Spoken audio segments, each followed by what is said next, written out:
Hello everyone. तो मैं आपके सामने आज एक वीडियो लेकर फिर हाजिर हूँ। इससे पहले मैंने कई वीडियो बनाए हैं। ठीक है, मैंने ई और आर ओ के नगर पालिका अधिनियम 2009 को पे 5 या 6 वीडियो बनाए हैं। उसकी अलग से प्ले लिस्ट है, आप देख सकते हो। इसके अलावा मैंने ई और आर ओ के लिए बुक लिस्ट वगैरह उसको भी मैंने ट्राई किया है कि कौन सी बुक लिस्ट आप फॉलो कर सकते हो। अब ये हुआ कि ई और आर ओ की एग्ज़ाम डेट तो लेट है, तो तब तक अपने कुछ आर एस से रिलेटेड भी कुछ डाउट्स लोगों को आ रही है। तो मैंने उस पे कल एक वीडियो बनाया था आर एस से रिलेटेड और सभी जो भी बेरोज़गार व्यक्ति है उससे रिलेटेड, कि अब आप क्या कौन सी तैयारी कर सकते हैं। ठीक है, आपके पास क्या क्या ऑप्शन है, कौन से ऑप्शन में कितना टाइम लग सकता है। अगर आप किसी को जल्दी नौकरी चाहिए तो किसकी तैयारी करें, किसी की इकोनॉमिक सिचुएशन अगर ख़राब है तो वो कौन सी तैयारी करे, और ये सब डिटेल अपने जो बेरोज़गार व्यक्ति क्या करे उससे रिलेटेड मैंने एक वीडियो बनाया है। तो आप उसको ज़रूर देख सकते हैं। काफ़ी लोगों ने लगभग अभी लगभग 2000 से ज़्यादा लोगों ने उसे देखा है कल में। ठीक है, और काफ़ी लोगों ने कहा कि भाई हमें थोड़ी सी गाइडेंस इससे मिली है। इसके अलावा एक वीडियो मैंने ये भी बनाया है आज की सेल्फ स्टडी कैसे करें और उसके लिए कैसे शेड्यूल बनाएं। मैंने अपना खुद का शेड्यूल भी शेयर किया, तो आप उससे थोड़ी बहुत अगर आपको लगे हेल्पफुल है तो आप उसकी कॉपी कर सकते हो। तो इस पे भी अपने बातें की है। तो अपने आगे चलते हैं। आज अपने एक मेन इश्यू पे बात करेंगे कि आरएस के लिए कौन सी कोचिंग ठीक रहेगी। देखो, कोचिंग बहुत सारी कोचिंग है। ठीक है, मैं ये डिस्कशन करने से पहले ये बता दूं कि देखो, हर व्यक्ति की अलग प्राथमिकता होती है। कोई चाहता है कि मेरे को थोड़ी सेल्फ स्टडी ज़्यादा अच्छी लगती है, लेक्चर वगैरह मेरे को देखने ज़्यादा पसंद नहीं है, या लेक्चर लेने मेरे को पसंद नहीं है, मैं सेल्फ स्टडी ज़्यादा पसंद करता हूँ। ठीक है, कई लोग होते हैं कि मैं एक बार पहले समझ लूँ, ढंग से पूरा लेक्चर ले लूँ, फिर उसके बाद मैं पढ़ना सेल्फ स्टडी पर ध्यान दूंगा। कई ऐसे लोग होते हैं जो ये कहते हैं कि सर हम ज़्यादा फीस नहीं भर सकते। कई लोग ऐसे होते हैं कि कह रहे हैं कि चलो पैसे तो एक बार दे देंगे, ठीक है, पर कोचिंग अच्छी होनी चाहिए, सिलेक्शन होना चाहिए। ठीक है, कई लोग ये है कि सर मैं बड़ी सिटी में नहीं दे सकता। कई लोग कहते हैं मैं सर ये नहीं। सभी डाउट्स मैंने इस जितनी भी कोचिंग है इनके बारे में डिस्कशन किया। सभी के फ़ायदे क्या हैं, आप इनसे क्या इनके बेनिफिट्स हैं, किस में क्या अच्छी फैसिलिटीज़ है। ठीक है, अपने हिसाब से आप चूज़ कर सकते हो। देखो, हर एक आदमी की एक चॉइस नहीं हो सकती। हर आदमी की अपनी प्राथमिकता होती है, हर आदमी की अपनी प्रेफरेंस होती है। तो आप किसी की आलोचना अपने नहीं कर रहे कि भाई ये इसमें क्या है, उसमें अपने एक बार देख रहे हैं जितना मेरे को एक्सपीरियंस है उस आधार पर कि कौन सी कोचिंग आप पूरा वीडियो देखिए। और सभी के बेनिफिट्स मैंने मोटे मोटे बताए हैं जो मेरे एक्सपीरियंस है उनसे। और बहुत सारे मेरे दोस्त जो आर एस से कि अब की बार मेरे साथ ही इंटरव्यू के लिए क्वालिफाई हुए हैं, उनके भी एक्सपीरियंस है। और बहुत सारे दोस्त होते हैं जो एक कोचिंग से नहीं बहुत सारी कोचिंगों में तैयारी कर रहे हैं, तो उन सभी से अपने एक बात होती रहती है, तो पता होता है कि बेसिक किस कोचिंग में क्या फ़ायदा क्या नुकसान है। तो अपने सभी का मूल्यांकन करेंगे, जितनी भी कोचिंग है, चाहे स्प्रिंग बोर्ड हो, कलाम हो, भाटी आश्रम हो, सम्यक हो, उत्कर्ष हो, दृष्टि हो, सभी का मूल्यांकन करेंगे अपने। देखो, सबसे पहले मेरे बारे में ये छोटी सी डिटेल है। मैंने यूपीएससी का एक इंटरव्यू दिया है, आरपीएससी में एसीएफ का इंटरव्यू दिया है। इसके अलावा मैंने एसआई का फिजिकल और हाल फिलहाल जो आरएस 2021 है उसके इंटरव्यू के लिए मैं क्वालिफाई हुआ हूँ। ठीक है, आरएस 2018 का मेंस भी दिया था, जिसमें मेरे 330 नंबर के करीब है, 330 के करीब क्या 330 ही नंबर थे एग्जैक्ट। तो आगे चलते हैं। सबसे पहले बात करते हैं अपने स्प्रिंग बोर्ड की। अपने सभी कोचिंगों के देखेंगे कि किस में क्या ठीक है, क्या आप अपनी चॉइस के अकॉर्डिंग आप चूज़ कर सकते हो लास्ट में जाके। तो सबसे पहले अपने स्प्रिंग बोर्ड की बात करते हैं। देखो, स्प्रिंग बोर्ड की क्या सीन है। देखो, स्प्रिंग बोर्ड में सबसे पहले तो स्प्रिंग बोर्ड जयपुर में सभी लोगों को पता होगा कि मेन ब्रांच इसकी जयपुर में है। स्प्रिंग बोर्ड में जो एक छोटी सी, मेरे को ऐसा लगता है कि थोड़ी सी फीस ज़्यादा है। अगर मैं अपने 100 मानक मान के चलें तो फीस के आधार पर इसको 25 ही देंगे, क्योंकि सबसे ज़्यादा फीस है। 60 से 70 हज़ार रुपये के करीब फीस होगी मेरे को लगता है अभी। ठीक है, तो फीस स्प्रिंग बोर्ड की ज़्यादा है। इस मैटर में अपनी इसको 100 में से अपने मान रहे हैं कि 25 से, क्योंकि भाई फीस ज़्यादा है, तो अपने middle class, lower middle class, हर व्यक्ति चाहता है कि वो बड़ी तैयारी करे, तो इतनी फीस देना थोड़ा सा हार्ड हो जाता है। सिलेक्शन का रेशियो देखें अपने, भाई कितने लोग सेलेक्ट होते हैं। तो मैं सिलेक्शन का रेशियो वो मान रहा हूँ जो ये अपने न्यूज़पेपर्स वगैरह में बताते हैं। सिलेक्शन रेशियो अच्छा है, मतलब सिलेक्शन रेशियो अच्छा कैसे, इनके पास में कैंडिडेट भी ज़्यादा होते हैं। जैसे अभी मैं किसी दोस्त से बात कर रहा था तो ये बता रहे थे कि अब की बार मेंस देने वाले कम से कम 2800 लोग थे जो यहाँ टेस्ट सीरीज लिख रहे थे। ठीक ठीक है, मोटा मोटा आइडिया बता रहा हूँ, थोड़ा बहुत इधर उधर हो सकता है। तो इस देखो 2800 लोग होंगे तो उसी रेशियो में कुछ सेलेक्ट भी ज़्यादा होंगे। जिस कोचिंग में 280 लोग अगर कोई मेंस की तैयारी कर रहे हैं तो उसी रेशियो में अपने परसेंटेज मतलब कितने कैंडिडेट थे, सेलेक्ट कितने हुए और टोटल कितने हैं। जैसे सुपर 30 है, 30 ही लोग होते हैं पर उसका रेशियो तो ज़्यादा है, ठीक है। तो इसका रेशियो ठीक ठाक है, अच्छा रेशियो है कि अगर आप जाते हो तो लगभग ये अच्छे सिलेक्शन के चांस है। परसेंटेज ठीक है, ज़्यादा लोग तैयारी करते हैं क्योंकि सेंटर में है जयपुर में, और हर कोई आरएस की तैयारी करता है तो एक बार सोचता है कि थोड़े पैसे लगा दूं, तो ठीक है। रिसोर्सेज क्या है, रिसोर्सेज ये खुद देते हैं। ये जितने भी कैंडिडेट ऑनलाइन या ऑफलाइन कोचिंग के हैं उन सभी को ये बुक प्रोवाइड करवाते हैं, नोट्स प्रोवाइड करवाते हैं। जहाँ तक मुझे अच्छे से पता है कि ये प्रोवाइड करवाते हैं, हिंदी मीडियम में भी प्रोवाइड करवाते हैं और इंग्लिश मीडियम में भी प्रोवाइड करवाते हैं। पर्सनल गाइडेंस के आधार पे मैं इसको ठीक ठीक ही मानता हूँ, क्योंकि एक्चुअली क्या थोड़े से ज़्यादा लोग हो गए, 2800 लोग ज़्यादा हो जाते हैं। तो आप खुद इमेजिन कर सकते हो कि जैसे दिलीप सर खुद है तो वो कितने लोगों को गाइड कर पाते होंगे। जैसे ठीक है, इंटेलिजेंट स्टूडेंट के तो निश्चित रूप से वो टच में रहते होंगे, पर एक जो नॉर्मल स्टूडेंट है उसके टच में थोड़ा सा मेरे को लगता है कि भाई इतना नहीं रह पाते, क्योंकि स्ट्रेंथ ज़्यादा है, ठीक है। मेंस की कॉपी चेकिंग इनकी अच्छी है, ठीक है, एवरेज मान सकते हो आप, एवरेज से थोड़ा सा ऊपर ही है, क्योंकि इनके पास में रिसोर्सेज ज़्यादा हैं, तो सीधी सी बात है। माहौल देखो जयपुर में है, जयपुर पढ़ने के लिए ठीक ठीक सिटी है, अच्छी सिटी मान सकते हो आप, ठीक है। अगर अपने देखें तो जयपुर ठीक ठीक महंगा है, ज़्यादा महंगा भी नहीं है, ज़्यादा सस्ता भी नहीं है, छोटी सिटी की तरह, ठीक है। अगर कोई व्यक्ति जयपुर में रह के स्प्रिंग बोर्ड से कोचिंग करना चाहे तो 10,000 रुपये तो लग ही जाएंगे उसके। आरएस की कोचिंग करेगा तो उसे कम से कम 1,000 में लाइब्रेरी ज्वाइन करनी होगी। 6,000 की जयपुर में पीजी आते हैं, 7,000 रुपये, 3,000 रुपये आप और मान ही सकते हो। 3,000 रुपये कोई बड़ी अमाउंट नहीं होती।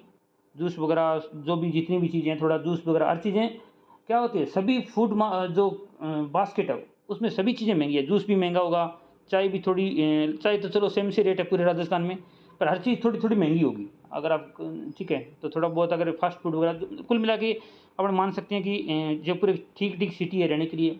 माहौल में जयपुर में ठीक है, मतलब अगर आप कोचिंग के हर बार रहते हो तो आपको कोई ना कोई अच्छे कैंडिडेट मिल जाएंगे। अब एवरेज माहौल है, क्योंकि क्या है कि जो आरएस की तैयारी नहीं करते उनको तो कुछ नहीं करना, इतनी बड़ी सिटी है तो पढ़ने वाले भी ज़्यादा होंगे तो रोड व्यक्ति भी ज़्यादा होंगे, ये तो अपनी बात है।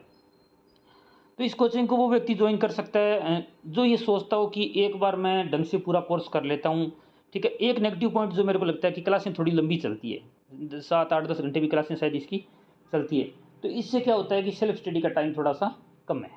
ये एक नेगेटिव पॉइंट अपने मान सकते हैं, ठीक है। पर जिस व्यक्ति को लगता है कि उसको थोड़ा सा जैसे लक्ष्मीकांत पढ़ के समझ नहीं आती, या जिसको ये लगता है कि इकोनॉमिक सर्वे मेरे को पढ़ के समझ नहीं आती, इंडियन राजस्थान हिस्ट्री है मेरे को पढ़ के समझ नहीं आती, तो वो कोचिंग कर सकता है और वहाँ पे आपको करवा देंगे और उसके बाद आप सेल्फ स्टडी कर सकते हो। मतलब जिसके पास टाइम हो थोड़ा सा और वो चाहता है कि वो पहले चीज़ें समझ ले, तो उसके लिए ये अच्छी कोचिंग है। पैसे ज़रूर थोड़े से ज़्यादा हैं। नेक्स्ट पे चलते हैं। नेक्स्ट अपने चलते हैं भाटिया आश्रम की, ठीक है। बात करते हैं भाटिया आश्रम, आपको पता है सूरतगढ़ श्री गंगानगर में है, ठीक है, सूरतगढ़ में ही है। और भाटिया आश्रम की देखो फीस की बात करते हैं। सबसे पहले फीस बहुत ही कम है भाटिया आश्रम की, 250 रुपये महीने की फ़ीस है, ठीक है। तो फीस में तो अपने इसमें से स्प्रिंग बोर्ड को अगर 100 में से 20 नंबर दे रहे थे, ठीक है, तो अगर जैसे जितनी कम फीस उतने ही ज़्यादा नंबर, तो उस आधार पे अपने ये कहेंगे कि भाटिया आश्रम के 90 नंबर है, क्योंकि 100 में तो 100 चलो देना ठीक नहीं, पर ये मान के चलो 250 रुपये से कम तो फीस क्या ही होगी, ठीक है। तो फीस बहुत ही कम है। सिलेक्शन रेशो अच्छा है, आप स्प्रिंग बोर्ड जितना ही इसका सिलेक्शन रेशो मान सकते हो। क्यों, कई लोग कहेंगे सर सिलेक्शन कम होते हैं। देखो संख्या नहीं मैटर करती, आप परसेंटेज देखो कि टोटल कितने थे। जैसे आपको मैं डाटा बता देता हूँ मोटा मोटा कि स्प्रिंग बोर्ड में 250 लोग अब की बार मेंस लगभग लिख रहे थे, तो उत्कर्ष में सॉरी इसमें भाटिया आश्रम में अब की बार 300 साढ़े 300 लोग मेंस लिख रहे थे, ठीक है। और 60 लोग जैसे दूर से मेंस लिख रहे थे, जैसे मतलब हो सकता है यहाँ सेंटर में ना हो, तो 400 लोग मेंस लिख रहे थे। तो सीधी सी बात है, जहाँ से 400 लोग मेंस लिख रहे हैं और जहाँ से 250 लोग मेंस लिख रहे हैं, तो उनका रेशियो सिलेक्शन की संख्या अलग अलग होगी, पर रेशियो लगभग दोनों का ही अच्छा है, स्प्रिंग बोर्ड का भाटिया आश्रम का। तो इस मैटर में अपने ठीक है। रिसोर्सेज क्या है, देखो जनरली भाटिया आश्रम में रिसोर्सेज में कोई प्रोवाइड नहीं करवाते। वो रिसोर्सेज बहुत ही रेयर चांस होता है, कोई छोटा मोटा पीडीएफ उपलब्ध करवा देते हैं, अगर कोई विशेष पीडीएफ हो जो उन्होंने बनाया हो, वो एक अलग बात है। पर मोटे तौर पे आपको वो बुक बताते हैं, एक शेड्यूल बताते हैं, उस शेड्यूल और बुक को आपको फॉलो करना होता है और बुक आपको लेनी होती है। तो रिसोर्सेज के मैटर में अपने कह सकते हैं कि रिसोर्सेज वो प्रोवाइड नहीं करवाते, कि थोड़ा बहुत रिसोर्सेज वो प्रोवाइड करवाते हैं, बाकी बुक आपको ज़रूर वो बताते हैं गाइड करने के लिए। पर्सनल गाइडेंस कैसी है भाटिया आश्रम में? पर्सनल गाइडेंस बहुत अच्छी है। मैं स्प्रिंग बोर्ड से इस मैटर में, क्योंकि लोग कम हैं, तो लोग कम हैं तो निश्चित तौर पे जो सभी लोगों से सर कांटेक्ट में आ पाते हैं। ठीक है, तो सर का जो अपने गाइडेंस है वो अच्छी है। जितने भी लोग मेंस दे रहे हैं उनके हर बंदे से कांटेक्ट, पर्सनल कांटेक्ट होते हैं कि हाँ कौन किसकी तैयारी कर रहा है, किसकी क्या चीज़ कमज़ोर चल रही है। अब बात करते हैं कॉपी चेकिंग की। देखो कॉपी चेकिंग यहाँ क्या क्या सीन है, जनरली कुछ स्टूडेंट एक दूसरे की कॉपी चेक करते हैं, फिर जो सर भी एक बार उस कॉपी का रिव्यू करते हैं। बट ये सर खुद इस जो भी जितने भी लोग हैं उनकी कॉपियों का एक बार रिव्यू करते हैं, और रिव्यू मतलब एक बार देखते हैं कि किसकी क्या कमी रह रही है, मेजर जो क्या कमी सामने आ रही है। ठीक है, और इसके अलावा कुछ अच्छे जो कैंडिडेट जिनको लगता है कि ये कैंडिडेट पोटेंशियल उनमें, तो उनकी कॉपी भी अच्छे से चेक होती है। माहौल कैसा है? देखो सूरतगढ़ का माहौल अच्छा है। मतलब अच्छा मैं ये कहूँगा कि इतनी बड़ी सिटी नहीं है, 1 लाख के करीब लोग रहते हैं इस पूरी सिटी में। ठीक है, 1 लाख लोग हैं, तो 1 लाख के हिसाब से आप समझ सकते हो कि हर चीज़ थोड़ी सस्ती है। आपको 5,000 में बहुत ही अच्छी पीजी मिल जाएगी। ठीक है, और 1,000 रुपये में अच्छी लाइब्रेरी, और सब चीज़ सस्ती है। कोई भी फूड बास्केट में अगर कुछ भी चीज़ देखो, दूध सस्ता है, खाने का कोई भी चीज़ सस्ती है। तो एक सस्ता शहर है। माहौल अच्छा है क्योंकि लोग कम हैं।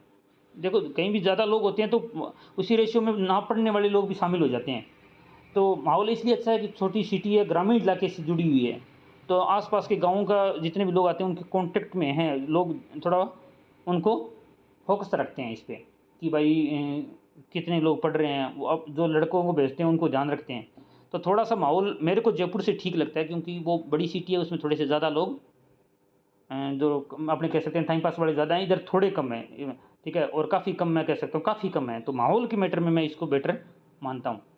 ठीक है, आरएस में आप 300-400 लोग होंगे तो ज़्यादा आपको लोग घूमते हुए, फालतू लोग घूमते हुए इतने ज़्यादा नहीं दिखेंगे। तो सिटी के हिसाब से ये कोचिंग उन व्यक्तियों के लिए सही मानता हूँ मैं, जिसको ये लगता है कि वो चीज़ें पढ़ के समझ सकता है। क्योंकि इनमें क्या होता है कि क्लासें ज़्यादा नहीं चलती। ठीक है, क्लासें ज़्यादा नहीं चलती, इसमें 2 से 3 घंटे की क्लास होती है ओनली। 2 से 3 घंटे की क्लास होती है मैक्सिमम। इंग्लिश जैसे इंपॉर्टेंट सब्जेक्ट है, ठीक है, और जैसे कोई बहुत इंपॉर्टेंट जैसे व्यवहार हो गया, इकोनॉमिक्स हो गया, ठीक है, लॉ हो गए, ऐसे कोई सब्जेक्ट्स हैं उनकी ही क्लासेज होती है। तो जिन व्यक्तियों को लगता है कि वो बुक को फॉलो करके पढ़ के समझ सकते हैं, ठीक है, वो व्यक्ति इस कोचिंग को ज्वाइन कर सकते हैं। ठीक है, काफ़ी अच्छे मैं कह सकता हूँ कि मटेरियल जो ये सजेस्ट करते हैं ठीक है, अच्छा है, कोई डाउट नहीं है उसमें। पर हाँ, आप अगर खुद से समझ सकते हो तभी मैं आपको कहूँगा कि ये, अगर आपको लगता है कि मेरे को राजस्थान हिस्ट्री में आभूषण ऐसे चैप्टर हैं, पॉलिटी का कोई चैप्टर है, मेरे को डायरेक्ट समझ में नहीं आता, तो थोड़ा सा आप सोच सकते हो बाकी ऑप्शन के बारे में। तो ये यहाँ की विशेषता है। अब अपने आगे चलते हैं नेक्स्ट कोचिंग पे। सम्यक और निर्माण आपको दोनों एक ही शायद उन्होंने जो कोई जॉइंट वेंचर किया हुआ है। देखो सम्यक और इंग्लिश मीडियम स्टूडेंट के लिए ठीक है, क्योंकि जो भाटिया आश्रम है उसमें कोई इंग्लिश के रूप में नहीं, कोई एक मिक्स बेस ही चलता है।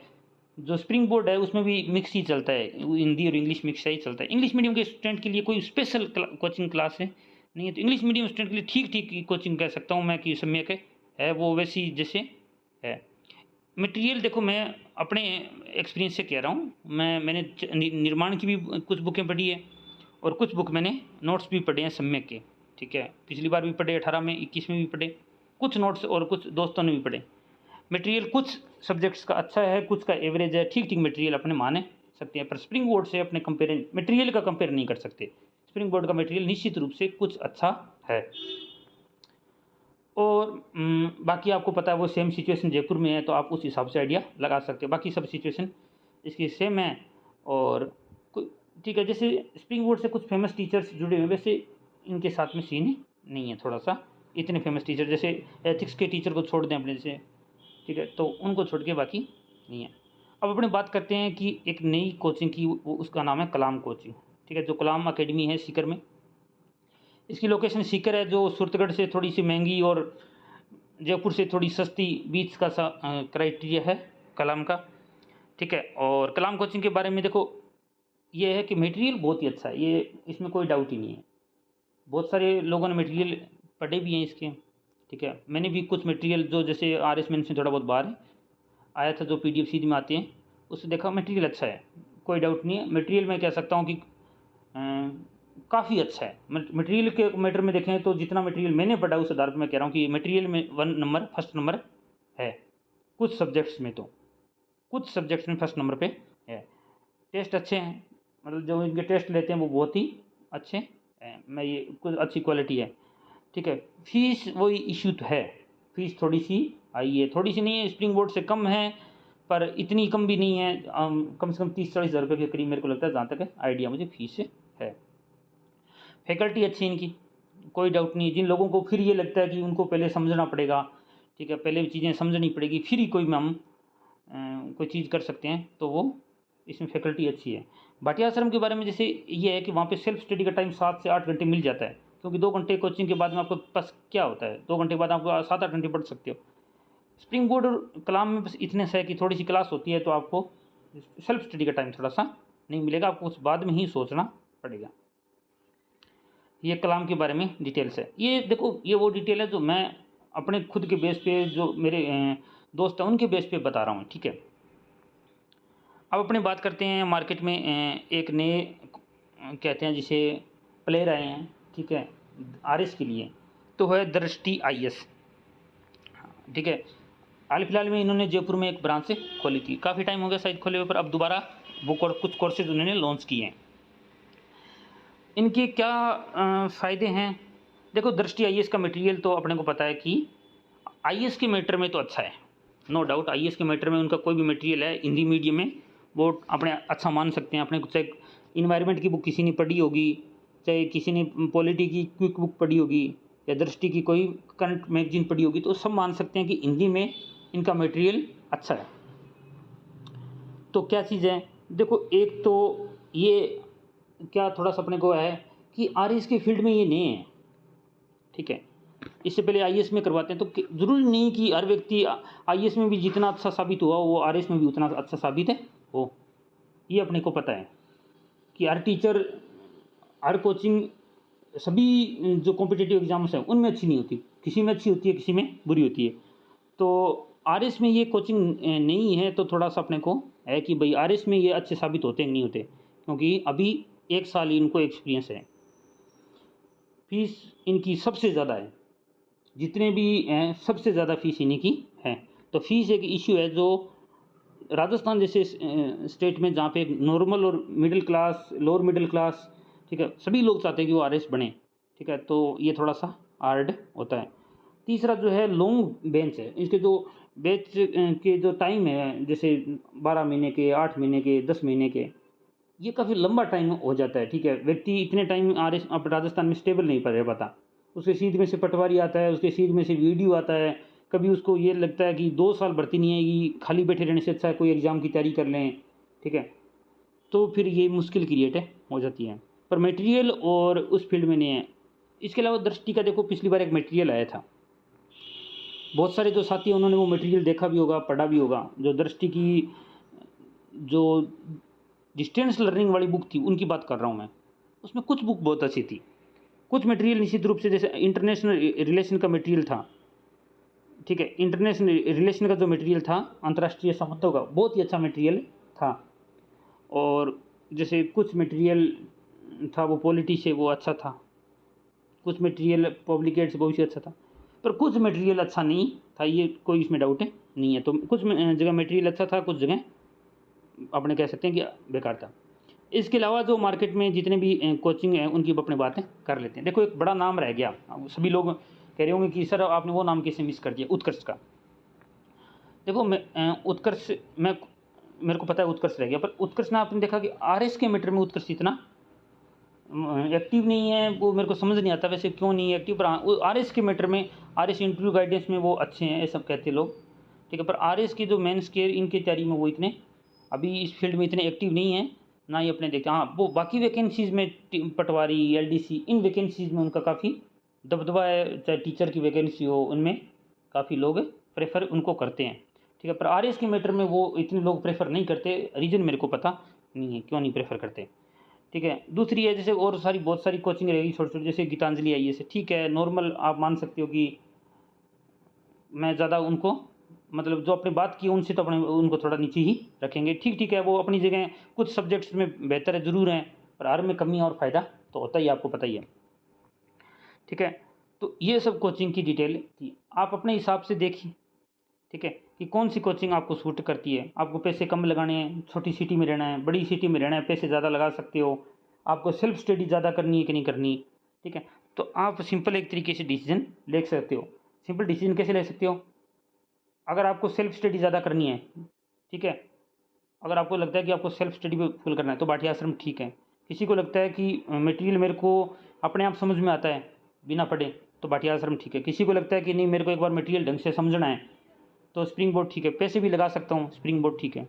किसी को लगता है कि नहीं, मैं पैसे ज़्यादा नहीं लगा सकता, तंगी है, बहुत ही ज़्यादा तंगी है, तो भाटिया आश्रम ठीक है। कोई कहता है कि नहीं, पैसे ठीक ठाक लगा देंगे, कोई दिक्कत नहीं, ठीक है, तो वो स्प्रिंग बोर्ड ठीक है, सम्यक ठीक है, इंग्लिश मीडियम के लिए, ठीक है, कलाम की देख सकता है, ठीक है, और ये सब आप सोच सकते हो। तो आप इस चैनल को सब्सक्राइब कर दीजिए। और बहुत सारे लोग हैं आपके दोस्त जो आरएस की तैयारी करने के सोच रहे हैं, उनको भी वीडियो शेयर कर दीजिए। निश्चित रूप से हेल्पफुल साबित होगा, क्योंकि मेरा इसमें एक्सपीरियंस रहा है, तो निश्चित रूप से थोड़ा बहुत है, ज़्यादा तो मुझे कोई ज्ञान नहीं है, पर जितना भी है वो मैंने बता दिया। आपकी कोई राय हो तो निश्चित रूप से वीडियो में ज़रूर बताएं, ठीक है। और आप इस चैनल को ज़रूर सब्सक्राइब कर दें, आपको इस पर कोई ऐसा फालतू वीडियो नहीं मिलेगा। मैंने ई और आर ओ के पहले वीडियो बनाए थे, अब मैं निश्चित रूप से आगे सोच रहा हूँ कि सभी जो भी जितनी भी भर्तियाँ आ रही है उन पे एक एक दो वीडियो मैं धीरे धीरे स्टार्ट करूँ। तो थैंक यू वेरी मच।